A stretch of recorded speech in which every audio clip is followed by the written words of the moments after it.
বাংলাদেশ কি সত্যি কোনোদিন ফুটবল বিশ্বকাপ খেলবে, নাকি কোটি কোটি সমর্থকের এই স্বপ্ন শুধু স্বপ্নই থেকে যাবে? 2030 বিশ্বকাপে এশিয়া থেকে সরাসরি সুযোগ পাবে মাত্র 8টি দেশ, আর বাংলাদেশের বর্তমান ফিফা র্যাঙ্কিং 183। তাহলে কি এখানেই শেষ স্বপ্ন, নাকি হামজা চৌধুরী সহ প্রবাসী ফুটবলারদের আগমনে সত্যি বদলাতে শুরু করেছে বাংলাদেশের ফুটবলের ভবিষ্যৎ?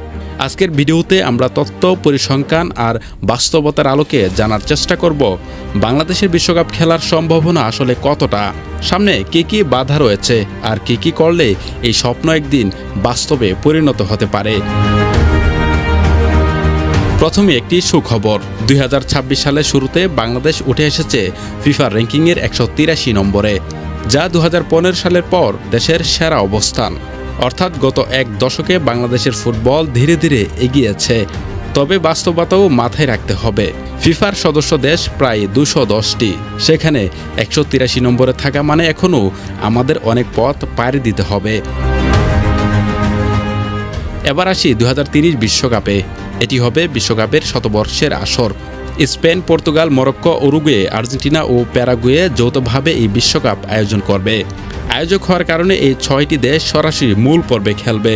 বর্তমান পরিকল্পনা অনুযায়ী বিশ্বকাপ হবে 48 দলের, সেখানে এশিয়া পাবে 8টি সরাসরি আসন, আর প্লে অফ জিততে পারলে আরও একটি দল বিশ্বকাপে খেলার সুযোগ পাবে। কিন্তু সেই 8টি আসনের জন্য বাংলাদেশের প্রতিদ্বন্দ্বী কারা জানেন? জাপান, ইরান, দক্ষিণ কোরিয়া, সৌদি আরব, অস্ট্রেলিয়া, কাতার, উজবেকিস্তান, ইরাক, জর্ডানের মতো দল, যারা নিয়মিত বিশ্বকাপ কিংবা বিশ্বকাপ বাছাইয়ের শেষ ধাপে খেলছে। আর এই বাস্তবতা বুঝলে বোঝা যায় বাংলাদেশের সামনে চ্যালেঞ্জটা কত বড়। বিশ্বকাপ বাছাই পর্ব সহজ নয়। প্রথমে নিচের সারির দলগুলো নিজেদের মধ্যে খেলবে, এরপর গ্রুপ পর্ব, তারপর এশিয়ার সেরা দলগুলোর সঙ্গে চূড়ান্ত লড়াই। বাংলাদেশ এখন পর্যন্ত কখনোই বাছাই পর্বের তৃতীয় ধাপে উঠতে পারেনি। তাই 2030 বিশ্বকাপে সরাসরি খেলার স্বপ্ন পূরণ করতে হলে এবার ইতিহাস বদলাতে হবে। তাহলে প্রশ্ন হলো, হামজা চৌধুরী আসার পর কি সত্যি কিছু বদলেছে? উত্তর হবে হ্যাঁ, অনেকের মতে বদলাতে শুরু করেছে। কারণ তিনি শুধু একজন ভালো খেলোয়াড় নন, তিনি দলের মধ্যে নতুন আত্মবিশ্বাস এনে দিয়েছেন। 2025 সালে ভারতের বিপক্ষে ঐতিহাসিক জয়, শক্তিশালী দলগুলোর বিপক্ষে আগের চেয়ে বেশি লড়াই করার মানসিকতা, সবই এই পরিবর্তনের ইঙ্গিত দেয়। সবচেয়ে বড় বিষয় হলো, হামজা চৌধুরী, সমিত সোমদের পর আরও কয়েকজন বাংলাদেশি বংশোদ্ভূত ফুটবলার জাতীয় দলে যোগ দিচ্ছেন, যাদের মধ্যে এখন আলোচিত নাম ফারহান আলী ওয়াহিদ, ট্রেভর ইসলাম, জায়ান হাকিম এবং অ্যাডাম আব্বাসের মতো ফুটবলাররা আসছেন লাল সবুজের জার্সি গায়ে জড়াতে। ইউরোপের উন্নত পরিবেশে বেড়ে ওঠা এই খেলোয়াড়রা যদি নিয়মিত বাংলাদেশের হয়ে খেলেন, তাহলে জাতীয় দলের মান আগের চেয়ে অনেকটাই বেড়ে যাবে। তবে এটাও সত্য, শুধু প্রবাসী ফুটবলার দিয়ে বিশ্বকাপে যাওয়া সম্ভব নয়।